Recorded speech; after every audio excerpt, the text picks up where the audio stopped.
Aujourd'hui, c'est une grande marche pour la préservation de la nature et la préservation du climat. Et puis je rappelle que c'est la France qui accueille la conférence climat. Il n'y avait aucun autre candidat, donc au moins on peut applaudir la France d'avoir accepté de prendre la responsabilité de cette conférence. Aujourd'hui, place de la République, le 21/9, pour la marche pour le climat. Donc vous faites partie d'une association, non, vous êtes bénévole? Non, moi je suis Greenpeace, Greenpeace. mais juste écoutez, sympathisant. Oui, mais écoutez, c'est magnifique. Mais je crois qu'on peut encore agir, qu'on peut toujours chaque matin contribuer à retourner le mauvais sens de l'organisation des politiques, juste parce qu'on est des petites gouttes d'eau et qu'on fera déborder le vase. Voilà, vous portez cette pancarte, éco-responsabilité obligatoire pour chaque décision. Et je pense que les politiques devraient au moins réfléchir entre faire des choix, je dirais, traditionnels, habituels, et puis des options nouvelles, essayer de voir ce qu'on peut faire autrement avant de prendre une décision. Ce qui ne se fait pas habituellement, puisque les gens adorent le conformisme, l'habitude, la tradition, ce qu'on a toujours fait. Et je pense qu'il faut être plus créatif et penser aussi qu'on est tous éco-responsables. Bonjour madame, vous êtes aujourd'hui place de la République, dimanche 21 septembre. Pour vous, c'est important d'être là? D'autant plus que sur tous les articles concernant cette marche, très peu de gens mentionnent le problème des gaz à effet de serre qu'entraîne l'élevage, qu'il soit industriel ou pas industriel d'ailleurs. C'est pareil, c'est un problème et on dit, je ne l'ai pas vérifié, j'ai lu plusieurs fois que l'élevage est responsable d'au moins 20% des gaz à effet de serre. Merci beaucoup pour toutes ces informations qui sont vraiment très importantes. Vous pensez qu'en faisant quelque chose, chacun à notre niveau, on peut contribuer à améliorer les choses? Je pense que le consommateur est l'acteur numéro 1 de toute façon. Et s'il change ses habitudes de consommation, ça peut avoir une énorme influence sur l'avenir de la planète. Vous êtes l'association CARE? Oui. De quoi s'occupe cette association? Alors CARE, c'est une association de développement et d'urgence qui a été créée au lendemain de la Seconde Guerre mondiale, qui existe en France depuis 1983. On travaille dans un peu plus de 80 pays à travers le monde, dans des projets qui vont de la santé à l'éducation, aux droits des femmes. Et on travaille aussi également sur l'adaptation des populations au changement climatique.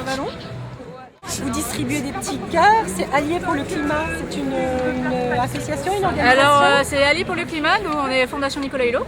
Ah d'accord. Et on fait l'opération Les Alliés pour le climat qu'on a envie de faire vivre en dehors de cette journée. Il faut se mobiliser aujourd'hui mais aussi tout le long de l'année jusqu'à la COP21. La COP21 c'est là où les décideurs de ce monde vont décider des futurs accords pour le climat. Donc ça nous concerne tous parce que l'élévation des températures, faut pas que ça aille plus loin parce que sinon on met en péril l'avenir de nos enfants. Voilà, donc il faut se mobiliser, ça nous concerne tous. Donc soyons tous des alliés pour le climat. Là, c'est le premier bataillon et il faudra que dans les semaines et les mois qui viennent, on soit de plus en plus nombreux pour mettre une pression positive à Paris. L'organisation vous faites partie? Bonjour, je suis Nicolas Imbert, directeur de Green Cross, ONG de gouvernance environnementale et de projet.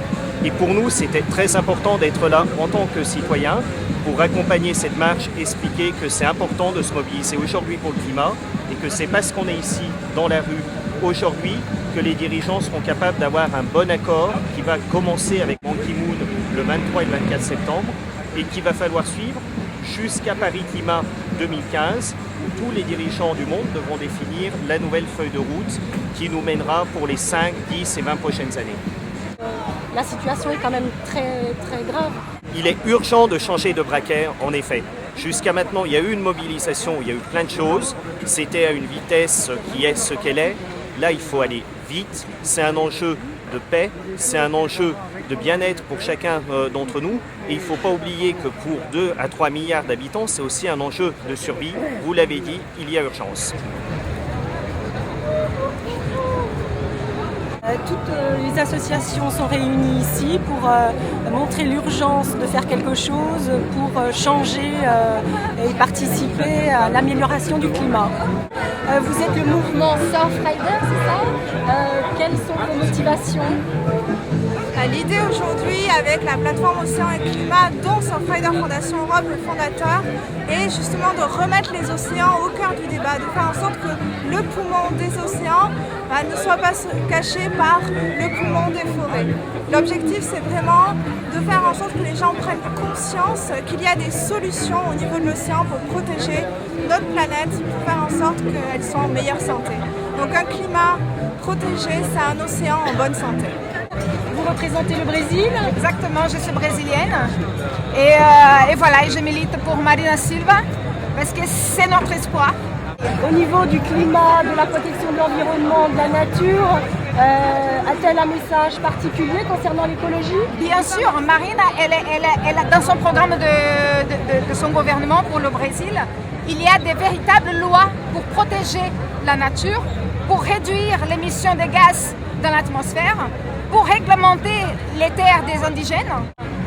Sur internet, marinasilva.org, il y a tout le programme de son gouvernement, ce qu'elle propose pour l'environnement.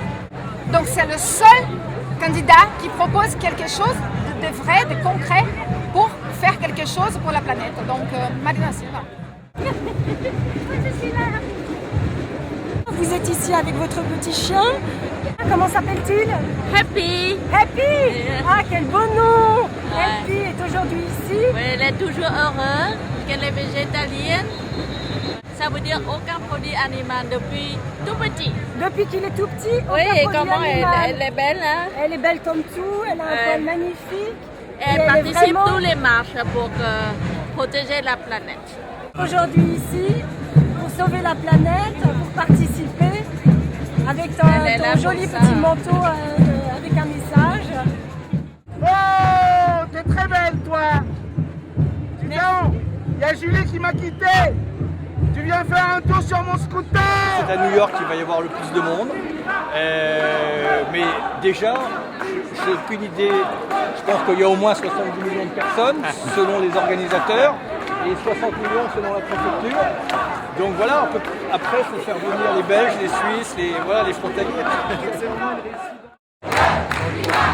Tous ensemble pour le climat.